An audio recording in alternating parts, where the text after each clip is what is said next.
Hi నమస్తే అండి. నేను సత్యాని. Welcome back to Sri Satya recipes. ఈ వీడియోలో చాలా రుచిగా ముద్దగా రెస్టారెంట్ స్టైల్లో పన్నీర్ దమ్ బిర్యానీని చేయడం చూపిస్తున్నాను.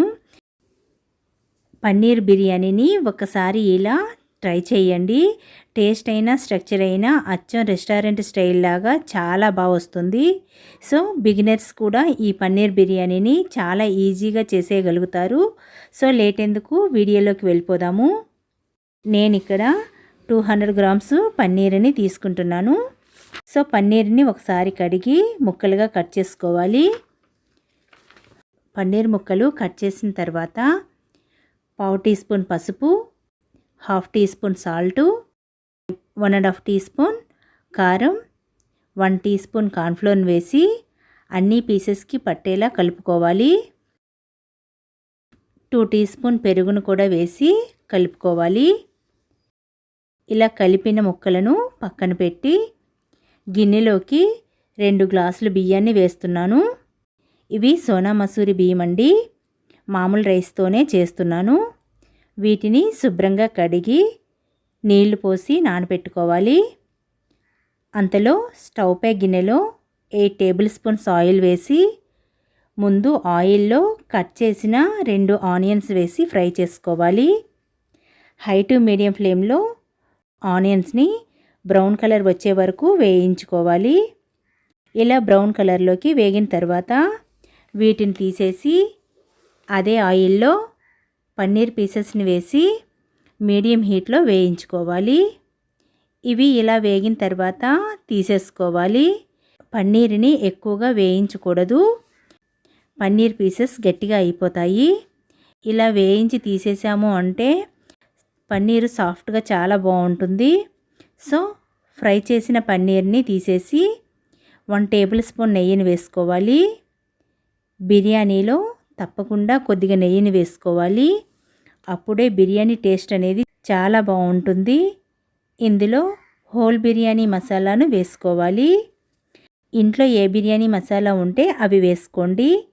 అనాస పువ్వు, జాజికాయ, జాపత్రి, లవంగాలు, దాల్చిన చెక్క, మరాఠీ మొగ్గ, 3 బిర్యానీ ఆకులు వేసి లో ఫ్లేమ్లో వేయించుకోవాలి. ఇలా వేగిన తర్వాత కట్ చేసిన 4 పచ్చిమిర్చిని కూడా వేసి వేయించుకోవాలి. కట్ చేసిన 1 టమాటో, కట్ చేసిన చిన్న బంగాళదుంప, 2 రెమ్మలు కరివేపాకు, గుప్పెడు పుదీనా, 2 టేబుల్ స్పూన్ జీడిపప్పుని వేసి వేయించుకోవాలి. ఇవి ఇలా వేగిన తర్వాత 2 టీ స్పూన్ అల్లం వెల్లుల్లి పేస్ట్ని వేసి పచ్చివాసన పోయే వరకు వేయించుకోవాలి. 1 టీ స్పూన్ ధనియాల powder, 1 teaspoon biryani masala powder, 1 teaspoon garam masala పౌడర్ని వేసి ఒకసారి వేయించి టేస్ట్కి తగినంత సాల్ట్ వేసుకోవాలి. ఆల్రెడీ పన్నీర్లో కూడా సాల్ట్ వేసాము కాబట్టి చూసుకొని వేసుకోవాలి. 1.5 టీ స్పూన్ కారం, 1 టీ స్పూన్ కసూరి మెంతిని వేసుకోవాలి. కొద్దిగా కొత్తిమీరను వేసి కలిపి 1/2 కప్పు పెరుగును వేసి కలుపుకోవాలి. 1 టేబుల్ స్పూన్ నిమ్మరసం వేసుకోవాలి. ఇలా పెరుగు నిమ్మరసం వేయటం వలన బిర్యానీ ముద్దగా గ్రేవీగా టేస్ట్ చాలా బాగుంటుంది. ఇంకా ఇందులోకి ప్రత్యేకించి కర్రీ ఏమీ అవసరం లేదు. రైతాతో సర్వ్ చేసేసుకోవచ్చు.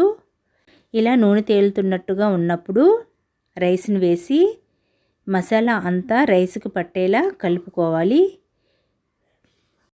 ఇలా గ్లాసు బియ్యానికి 2 గ్లాసుల నీళ్లు చొప్పున 2 గ్లాసుల బియ్యానికి 4 గ్లాసుల నీళ్లు వేసుకోవాలి.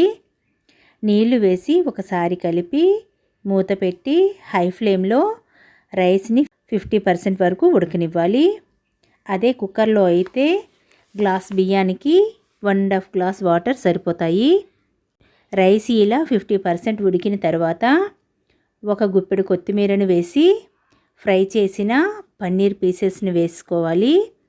అలాగే ఫ్రై చేసిన ఆనియన్స్ని వేసి 1 టేబుల్ స్పూన్ నెయ్యిని వేసి చిటికెడు ఫుడ్ కలర్ వేసి కలిపిన వాటర్ని వేసుకోవాలి. ఫుడ్ కలర్ వద్దు అనుకుంటే స్కిప్ చేయొచ్చు. మూత పెట్టి లో ఫ్లేమ్లో 10 మినిట్స్ ఉడికించుకోవాలి. ఇలా 10 మినిట్స్ తర్వాత మూత తీస్తున్నాను. సో చూస్తున్నారు కదా, గుమగుమలాడే పన్నీర్ దమ్ బిర్యానీ రెడీ. నార్మల్ రైస్తో కూడా ఇలా చాలా టేస్టీగా రెస్టారెంట్ స్టైల్ లాగా ఇంట్లోనే చాలా రుచిగా చేసుకోవచ్చు. అలాగే బిగినర్స్ కూడా ఈ పన్నీర్ బిర్యానీ చాలా ఈజీగా చేసేయచ్చు. సో ఈ బిర్యానీ మీకు నచ్చిందా? అయితే తప్పకుండా ట్రై చేయండి. లైక్ ఇవ్వడం మర్చిపోకండి. మీ ఫ్రెండ్స్కి, బంధువులకి షేర్ చేయండి. మన ఛానల్ని కొత్తగా చూస్తున్న వారైతే సబ్స్క్రైబ్ చేసుకోండి. Thank you.